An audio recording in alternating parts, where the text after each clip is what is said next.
This has been a real journey. We've been building Fable for 4.5 years. I'm going to walk you through the vision. I'm going to throw a couple of arrows as well, because I think the positive of us all being together is to raise issues and as an industry try and fix them or resolve them. So I'm going to try and give you as truthful and transparent overview as to what it's like building a beverage from my side of the world. I don't come from the traditional cannabis industry. I had 15 years on Madison Avenue working for a global marketing firm called Omnicom, where I worked predominantly on the Diageo business. So I saw from kind of the inside out what it takes to launch a brand. And we being my wife and I, 5 or 6 years ago, I was at an Omnicom leadership summit in Aspen, and all these CEOs of these global agencies got together, and everybody drank their cocktail or their whiskey or their beer. And one by one, I watched people walk off to a bush, a plume of smoke appeared from the bush, and these CEOs would walk back with big kind of glazed eyes and pick up their drink and keep talking. And I thought, hang on a minute, there's something amiss here. There's a tension between alcohol and cannabis, even in a legal state as it was at the time. And that was really the impetus for what I'm about to show you today. If we can kick the slide on, I think I've done the introduction. We can keep going. So the talk track, as I say today, is I want to share the company vision with you of Fable. An industry replete with challenges, and I'm kind of, that's me being positive. Some California market dynamics. We are, as a company, truly evaluating whether California is a road to nowhere for Fable, or if it's a market that we can really make work. Navigating complexity at the macro level, and then the path forward. Okay? I need your name. What's your name at the back? So I don't... Patrick. All right. So this is Fable. And the vision for Fable was to build a true alcohol alternative beverage. And I know you've heard that probably multiple times today, but we dissected at length what an alcohol alternative beverage should be. And you get into the bite, the viscosity, the flavor profile, the way it unravels on the tongue. All these things make a Hendrix, or a whiskey, a Lagavulin, a Lagavulin. So we knew that we wanted to make something that people would sip, people would savor, people would drink socially. And the path to getting there was, as I say, 4 or 5 years. But the vision was very much to build an alcohol alternative product. And I'm going to be very transparent with you guys. The exit strategy is Diageo. It's a LVMH, Diageo, big alcohol holding group, probably in the spirit world versus the beer world, 6 to 7 years from now. So from the first brick we lay down and how we act as a company and how we have our values and our branding and our activation to the last, we have to act as if we're a Diageo company right now. So the platform that we talk about internally is 530 is the new 420, and I hope I don't need to describe this, but you know, I think beverages can be many things to many people, right? There are people that drink a coffee in the morning with cannabis in it. There are people that pick up a 4-pack on the way to a pool party in Malibu. We want to stay true to what we are. Fable is probably not a Coachella brand, but it might be a Aspen Food and Wine Festival brand. It might be a Monterey Food and Wine Festival brand. This could be a brand that is served in a barn in Napa with music and with food and with great people. So understanding where we fit in the use occasion of alcohol alternative is really important for us, such that we remain kind of focused on what it is we want to do. And the product development values that we built into the brand, and we used a nationally recognized food and beverage development company. It took me 6 months to convince them to do this. You know, they work with Danone and Red Bull and Starbucks, and I walked in and said, look, we want to make a cannabis drink. And it was like, hello? But when we got to show them the vision, slowly but surely, they elevated it to their board, and their board took a chance, as long as they never had to touch the THC, which brings our friends at Vetosa into the mix. But we wanted to be credible. I've talked about that. We wanted to use real ingredients, truly botanical ingredients. We wanted to deliver a positive and predictable experience. And we wanted to embrace global beverage trends. The trends at the time were Southeast Asian flavors were trending, bitters were trending, and bear in mind this was 4 years ago, mixology was starting to trend. We saw bars across the land actually taking the time to mix on the spot with herbs and botanicals and spices. So this was some of the values that we put into the drink, and I share this with you not just to peacock, but to show you how hard and how resilient we needed to be to stick to this. Because believe you me, this was not the quickest path to market. Okay. There were 4 drinks. One is citrus based. One is ginger. One has ginger, blackberry, cucumber, spearmint, aftertones. Another one is a little warm, white oak, a little small taste of kind of vanilla, cinnamon. These things all have about 8 or 9 real botanical ingredients in each one, and they were developed with the taste implication of THC in mind. So we didn't get to a point in time where we built these cocktails and now we have to mask the natural taste of THC with another ingredient. We built it knowing what that taste implication was like. They are not mixers, but they can be mixed, and we encourage our consumer to mix and to share and mix again. But I want you to think of Fable like you would a bottle of Hendrix. You can buy it and you can drink it. Doesn't have to be refrigerated, but we think it's served best chilled. And there are implications to the rollout of Fable. For example, we know in the South, taste palates trend slightly sweeter than they do in the North. Sunnier climates tend to gravitate more to sativa, whereas darker seasonal climates slightly more indica. So when we look at the product roadmap, we have Maine, Massachusetts, New York in mind for one SKU. We have Arizona, California in mind for another SKU. So we're trying in our product development roadmap to put the consumer and the consumer insight at the center of absolutely everything we do. So the biggest stress that we have had as a company, as I said, is staying the course. Because in between the inception of Fable and today, something happened, and it was called White Claw. And I was telling people didn't drink. I said, people don't drink water to get drunk. People won't drink water to get high. And lo and behold, got that one completely wrong. But as I've said, 6 rounds of consumer focus group testing. Fable was previously called Able, and it was a consumer and a focus group that said, don't like the name. And we like, shit, you're absolutely right. That's the most offensive name in the world. What were we thinking? So in every round of consumer focus group testing, the recipe changed, the communication changed, the packaging changed, the name even changed. 2 rounds of shelf life testing, 5 reformulations for hop fill, for cold fill, for tunnel pasteurization, for extract, for botanical blend. And this isn't us being disorganized. This is us reacting to a moving manufacturing target. We can do that. Yeah, we can, no problem. Turns out you can't, and we've already done the testing on it. So this has been a labor of love.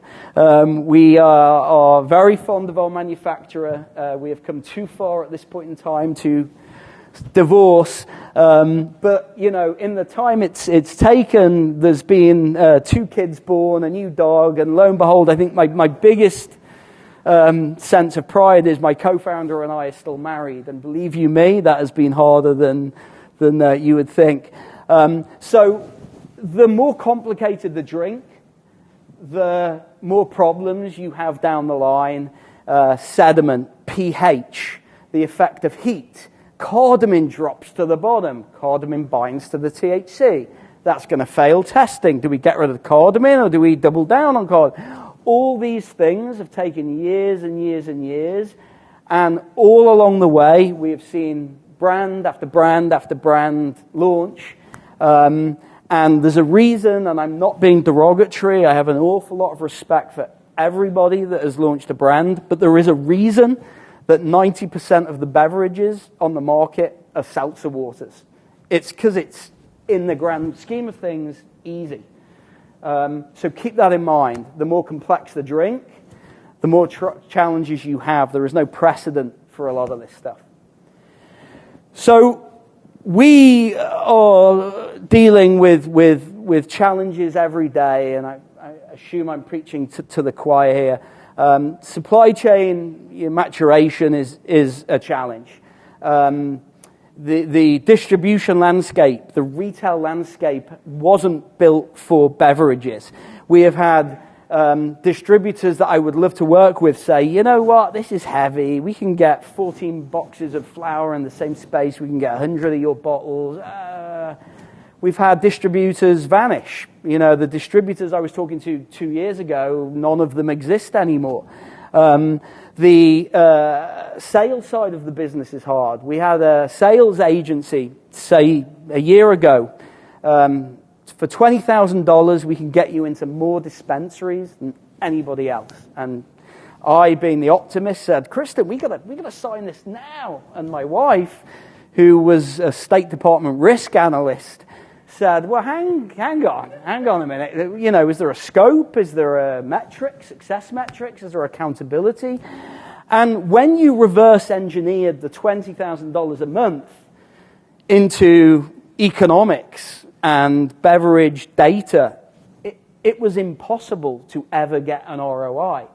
12 months down the line, they took 15 brands on, 14 brands declined in sales, 15th brand shut up, it's their brand.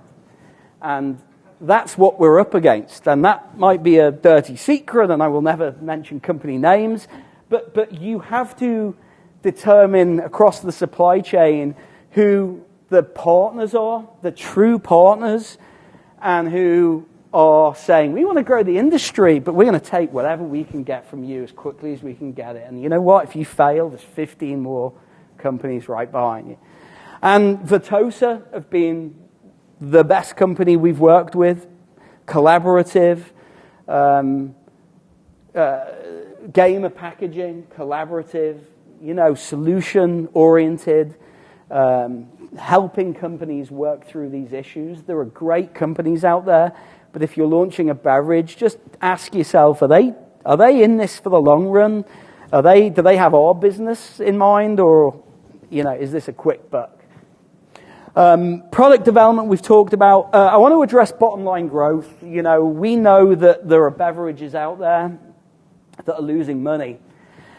And I have a responsibility to my investors. My job is very, very simple. It's to add value to this organization, and it's to survive. And the appetite, the risk in jumping in because these guys are in market. These guys are in market. Now there's another guy. Well, shit, we need 20 grand for that agency. We're going to go, California. That is a real instinctive reaction. But if you can't make money in dispensaries in California because a product that costs $4 to make ends up costing the consumer $30 because there's 20% here and there's 150% here and there's 40% tax, and you're looking at the sales data and you juxtapose the cost of your product with the sales data that says people want to pay $8 for 1,000 milligrams, and Fable is $30 for 12 milligrams, it's easy to kill yourself trying. So bottom line growth, I think, is something we need to keep in mind. I think there is a fool's errand if you join the masses. There are brands out there that have the capital to lose money for the next 3 years, and good for them. But we are not that company, sadly. So we need to be very specific with the retailers that we work with. We want collaborative relationships. And we want to double down on DTC, because DTC gives back a margin that makes the whole enterprise economical. And I'll talk about that in a minute. And then the regulation. Regulation is what it is. I don't think I need to stand here and talk about the regulatory kind of headwinds. But the one thing I will say is we learned from Colorado. The company is based in Denver. Don't jump into a market for the first 12 months, because the target is doing that. Just wait. Be the 5th brand 12 months in. Don't be the first brand. Because if you make a product with packaging, and that packaging regulation changes 15 times in 1 year, and you don't have the money or the capital to throw 15,000 units to the side because it says cocktail, and you can't say cocktail anymore, then that's a major pitfall that's easily avoided if you're diligent and you just take a breather. And as Rick said this morning, you remember that this is the first leg in a long, long race. So I do want to talk about California, but I'm going to remain true to something the gentleman said before. This is not the California Cannabis Expo. It's the Cannabis Beverage Expo. We've told our investors for 2 years that we're going to launch in California, so I've got to launch in California. But as I say, I see a path to Fable not being here if we act the wrong way in California, and I've shared some economics with you. The juxtaposition between consumer trend and what a consumer will pay versus an addressable market that Fable can deliver a solution for is a fine line. And for California, there is a mismatch, I believe, today in general with distributor and retailer preferences on beverages. Now, what do I mean by that? We all know that there are some retailers like Sweet Flower who, God bless them, are leading the way and driving the category forward. But there are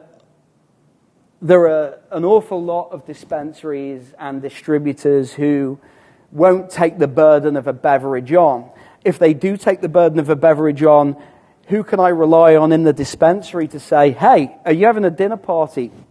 Fable has 15 real ingredients. It's built with the bite and viscosity of an alcoholic cocktail. You can have 3 of them and you can be okay. Who's my guy or gal at that front of the sales process to pass on that message? And then there's the physical limitations of beverages in retail. Do we have shopper marketing practices where we can educate people at point of sale, where we can differentiate the brand at point of sale? Today, not really. Maybe one day, perhaps. Consumer, we've talked about the consumer.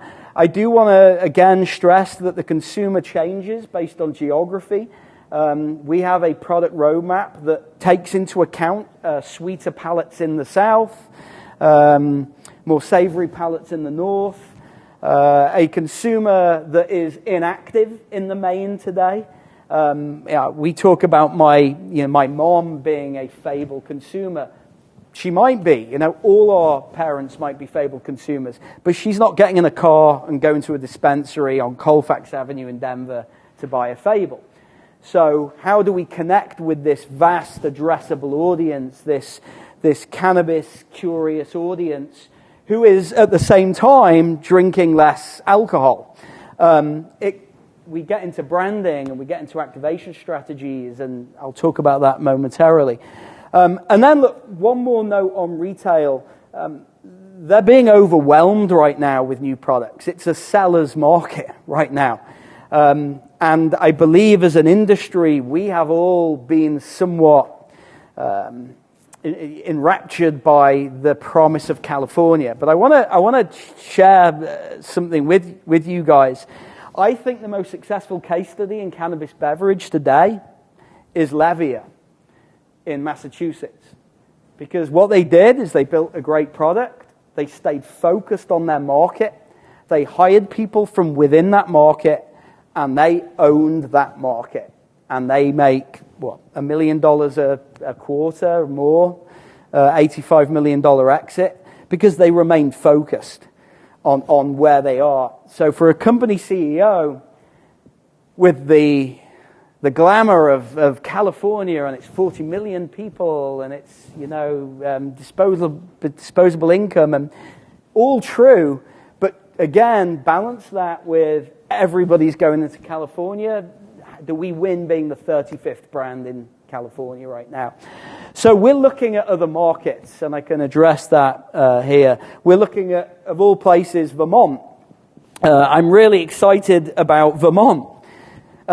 2 reasons. I can build an agile supply chain in Vermont. I can build a supply chain with manufacturers today in Vermont. So I can go to our manufacturer and say, hey, look, we want to use this use case, this package format, and this package format.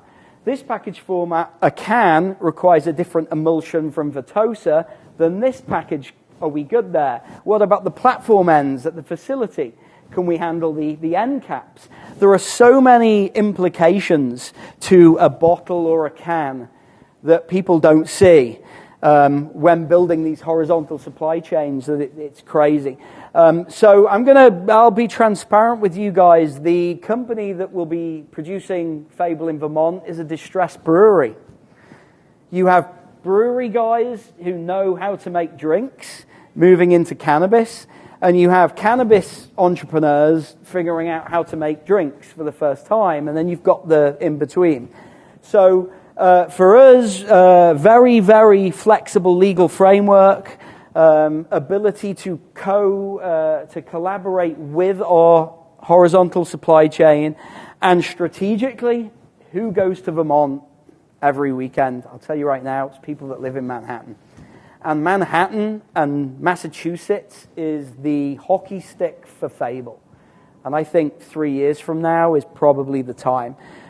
Fable is an East Coast kind of brand.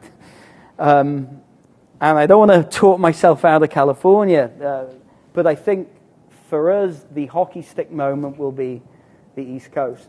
So as you're driving up the turnpike to Vermont for the weekend, and you see an advert like this by the side of the road, and you're invited into a brewery where, incidentally, you can consume and be entertained, and we can capture that content and turn the flywheel and bring the lifestyle to life and echo that across other states and regionalize the brand, then that's what keeps me going. And then Massachusetts is another one. Just an example of how we look to regionalize, the advertising and speak to people in the state that they're in. Okay. So, as I say, my hairline goes back by the month in this industry. This has been a lot harder than we thought, and we knew it would be hard. And there are additional complexities and challenges that have popped up along the way. The first is the polarizing political landscape. I know there's some folks in the room that are very sophisticated marketers from a marketing background. Marketing doesn't start and end with an Instagram post. Yeah, and I know you guys know that. But if we look at the industry as a whole, and we lined up every Instagram post from every beverage and put them on a wall, I don't think a brand would pop out. I don't. I think it would be a sea of sameness. It would be bright colors. It would be inflatable flamingos in swimming pools, bottles on beaches. It's easy to do. It's easy to do, believe me.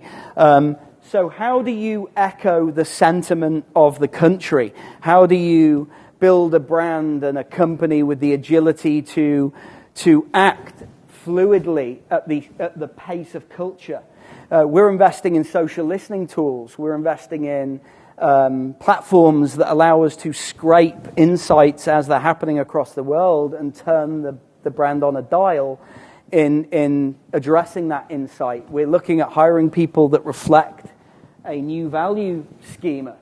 And we can do that. And that's the great thing about not being Diageo, is we can make these decisions. We're small enough to do this. Changing consumer preferences is hard. I think this gives rise to the power of DTC. If we look at the evolution in commerce over the pandemic, people are very comfortable now living and buying online. So why should it be different for our industry? We are working with an e-commerce platform, Ginger, here in California, such that somebody can go on to drinkfable.com, they can buy the product, and they can get that product delivered to them in a day. We are a one-year-old company, so we can build the infrastructure that the J&Js and the P&Gs are struggling with because they're so big. And then the preferences, there's a lot of obvious data around.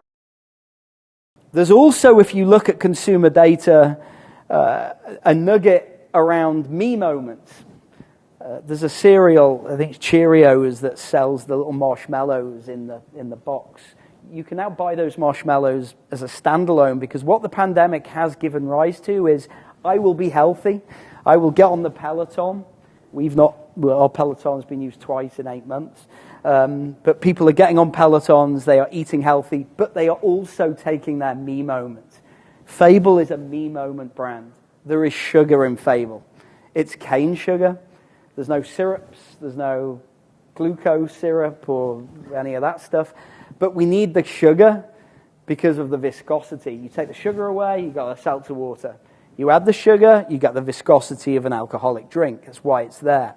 And that's okay, because our consumer on the Friday night or on the Thursday night will take a me moment with Fable, we hope. The constrained supply chain, our labels have gone up 7% in the last week. Our cans have been offshored our Nordic bottle has been offshored to India. It cost $1.25 6 months ago. Today it costs $1.70. With the distribution markup, the retailer markup, the sales tax, that difference equates to about $4 for the consumer. So back to the consumer buying habits. A can is cheap. A can is hard to get. We're sweating on 290,000 cans in the Port of Orange County right now. People have said to me, you in a can or you in a bottle? We can build an agile supply chain. So for dispensaries, likely going to be in a can. Why? Because distributors want something that's lighter and easier to carry. We can react to the supply chain. DTC, events, weddings, we can sell the bottle. So looking at form factor and then aligning that with market, with consumer, with distribution channel, we may have a different Nordic-sized bottle next time we all meet. And that's because we can be agile to the environment around us. Labor issues we all know about. I think it's going to get worse before it gets better. We're already seeing this in the industry. I know for a fact that there's 4 or 5 beverage companies now without a can. And that's partly because product is stuck in the Port of Orange County. There's no truck drivers. There's no delivery drivers. So what's the new normal? How do you build a company to address the new normal today? And how do you take those learnings into additional states to remain as flexible and as agile as possible? I may not need 290,000 cans, but I'm going to get them to Vermont because I don't see this ending anytime in the next 2 years. And then, as I say, inflation is real. The challenge with having a product with 9 ingredients is they can all go up, and they do. And that's something we're going to need to pay off through our marketing. Will people buy it? I can't look you in the eye and say absolutely they will. I'm going to back the company, but it's going to require education. It's going to require content that pays off the premium positioning and integrity of Fable, and then that lifestyle association as well. So finally, the road ahead. We will be the differentiated brand as much as I possibly can. I would push everybody to look beyond the product shop. That is the pimple on the elephant's backside of marketing. We have the ability to build a level of automation. We have the ability to act at the speed of culture. We have the ability to really bring something that provides a unique experience to life through events and content. We have the ability to build a consumer at the center brand, which means having a CRM platform, talking to consumers on a one-to-one basis, starting to understand their preferences, bringing them into the feedback loop as best you can. And then for Fable, we're going to own the 5:30 use occasion. If you're waking up at 10 a.m. and popping a Fable, then I think there's a bigger issue. But I will say to you all day long, at 5:30 every night, I will meet you anywhere you want to be, and we'll enjoy golden hour together with a Fable. As far as retail goes, we're going to avoid price wars as best we can. We're going to focus on collaborative retail. We have a very competent manufacturer who wants to do things the right way in Tinley. So I'm confident we're going to have a great product. And we're going to advance shopper marketing practices.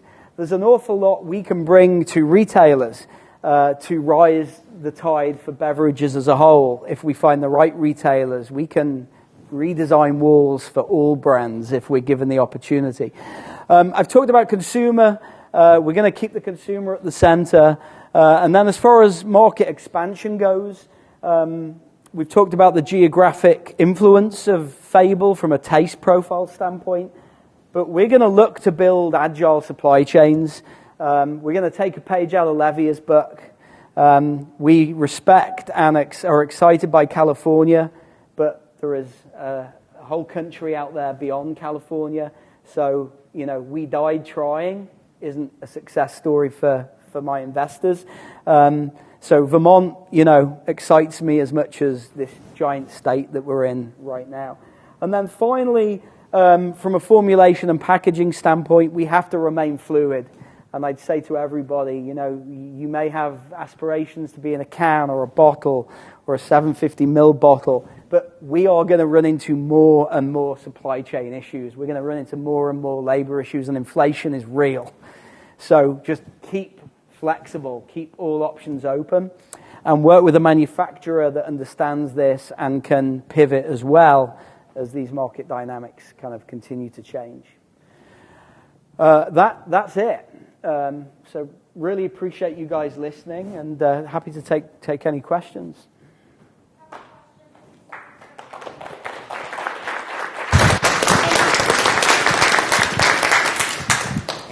If you could raise your hand, and I'll come around with the microphone. I'll just start right here. Oh. Thank you. Great presentation. Thank you very much. I really appreciated your description of the challenges. And I was just curious if you were comfortable commenting on, how that's all related to your invested capital to date, and anything you feel comfortable saying about your investors and the use of funds. Yeah, no problem. So we've struggled from an investment standpoint to hit the next level up because we're not in market.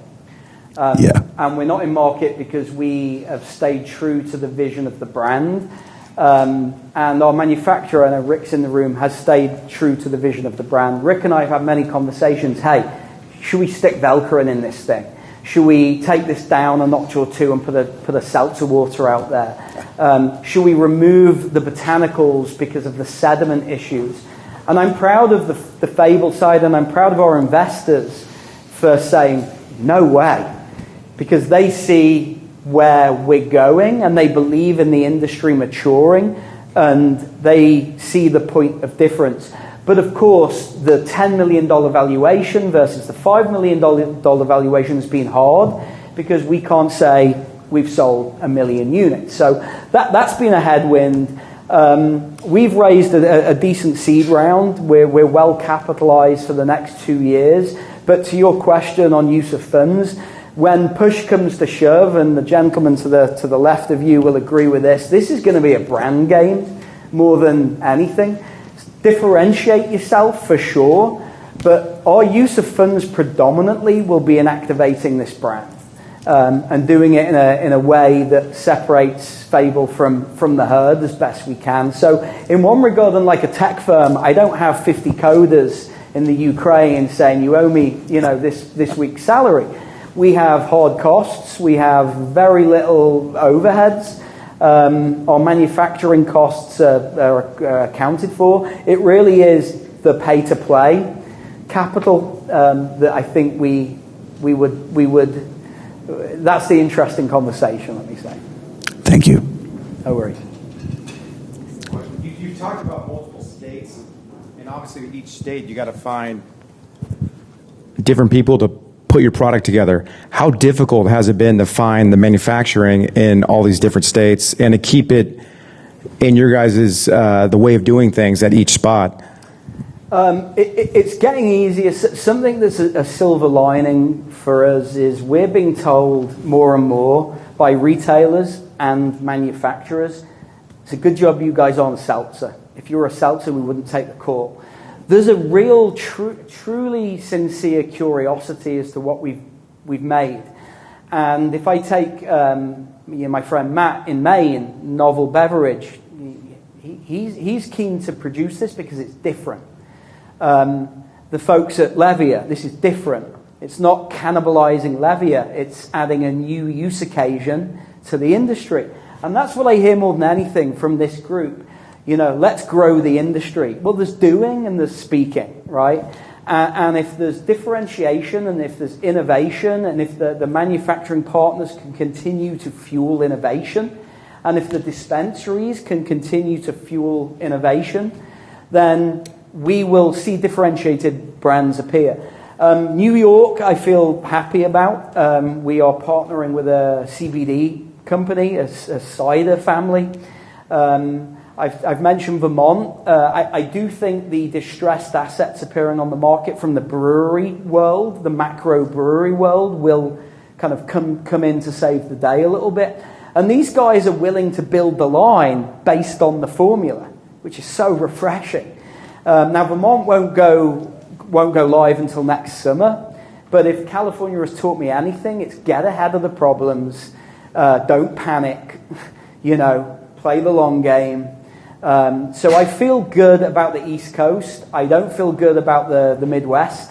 There are additional complexities there with shelf life stability and how long you have to test something before you even get into market. But I'm hoping we can start to build that Midwest, the relationships here shortly. Coming over.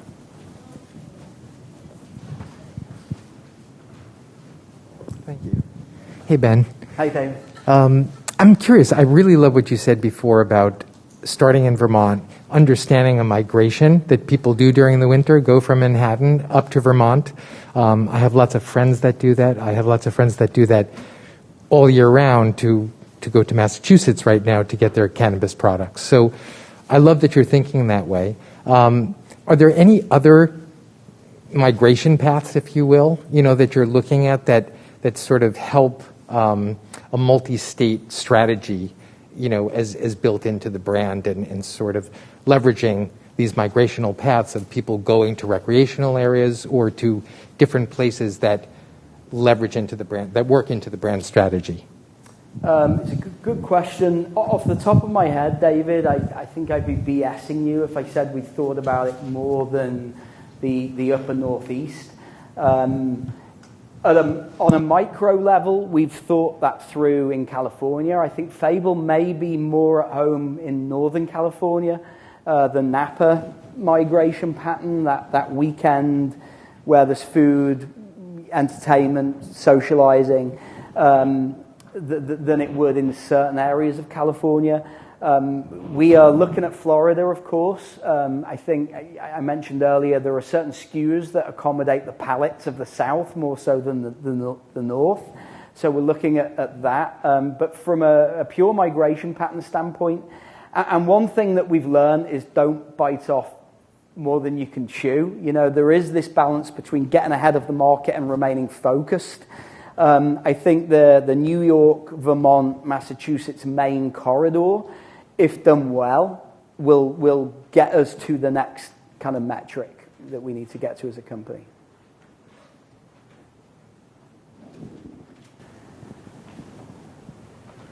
Are you still planning to launch in California, or are you pivoted completely to Vermont, and are you Tinley is, I guess, a partner here only? They can't manufacture it. Yeah, exactly right. And somebody asked Rick this morning, you know, I don't worry about consistency because this formula is a formula. It's like a maths equation at this point in time. We would work with Vitosa wherever we went, and they are making inroads from an emulsion standpoint on the East Coast. But you're absolutely right. You are looking at horizontal supply chains in every state again and again and again. And we've identified those partners on the East Coast. Per your question, we are absolutely launching in California. I just think it's a considered launch. I think if you'd have asked me that question a year ago, I'd have thrown $20,000 at a company to get us into as many dispensaries as possible.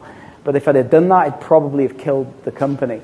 So I think our approach to California is find the right partners, find the right collaborators, make sure that Fable is in the right stores, and then double down on DTC using Ginger, such that we can, when possible, mitigate the risk of drowning the brand in retail, getting involved in a price war in retail.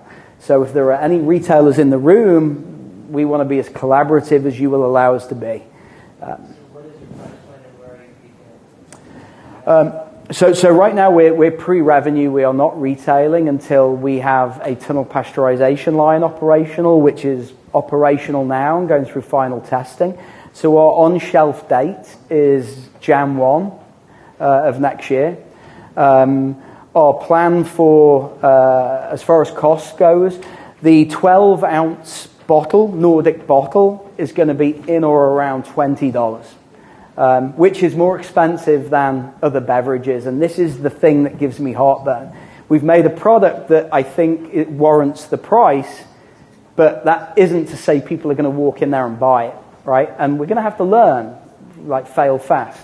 The can is a 19-cent cost of goods versus a $1.67 cost of goods packaging-wise. Allows us to bring the cost of Fable down to $14, $15 for a 12-ounce can. So that's the price through retail. DTC may be different. Ben, you mentioned price being a barrier, but you also sort of mentioned not racing to the bottom, right? So where do you find that balance? How do you see that sort of playing out? Really, yours is just one of the more expensive items that will be on shelf. I think it goes back to you can only mitigate risks to a point, right? I think it starts, and we've had this conversation today, I think it starts with finding a retailer that is open, even if we have to pay, is open to evolving the presence of Fable in that store. Because if we're given a shelf, if we're given a wall, if we understand the tension as to why somebody isn't buying something, that they're all things you can address with good old-fashioned shopper marketing. But the bigger concern for me is our consumer going into that store? And in some cases they are, and in some cases they aren't. And then taking a step back again, can we get consumers into that store? I think we can. I think there are means and ways of doing that. So what we'd like to do is sit down with retailers, look at the shopper journey, look at the profile of the consumer, have an honest chat, and if the retailer wins and we win, then that's a home run. Now, what's the translation of winning? Okay, we're well capitalized to build the awareness of Fable for a certain length of time. We're not capitalized to train the consumer that forever Fable is going to cost this when we're losing money per unit on that COGS. So you said the right word, mate. It's balance, and we're open to failing fast and, again, incorporating these feedback loops into the model. But it starts with ensuring that we're in the right stores, in the right neighborhoods, with a product for the right consumer, and then the rest is good old-fashioned activation.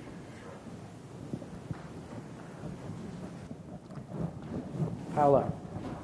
You mentioned Diageo acquisition. If you just went heavy in, like, let's say just D2C or smaller regional, and you got penetration in a small regional market or just D2C, would that be attractive to Diageo? Because then they could just pull gas on the fire and see you have traction in a chosen market? The first thing I want to say is I don't want anybody leaving here thinking that Diageo are buying Fable. Aspirationally, that's who we're... They will. Thanks, buddy. That's who we're gearing up for. Look, Diageo buy brands, okay, and the EBITDA multiple on an alcohol acquisition on the low end, Mike's Hard Lemonade is 15x EBITDA. On the high end, the George Clooney tequila, it's closer to 25 to 30x EBITDA. George Clooney's tequila didn't have anywhere near the volume that a Patron had. They bought the brand knowing that if they could plug that brand into an existing infrastructure, the volume comes in days. So the case study for Fable is Seedlip, a non-alcoholic spirit, 51% owned by Diageo. We are a long way from that point. They want federal legalization. There are certain revenue targets. But the answer, I think, is no. I think we protect the brand, actually, mate, at all costs, even if it comes at the expense of volume. But the balance is we have to show momentum. We have to show adoption. We have to show some success metrics. And that's the balance. That's my job, is to find that balance.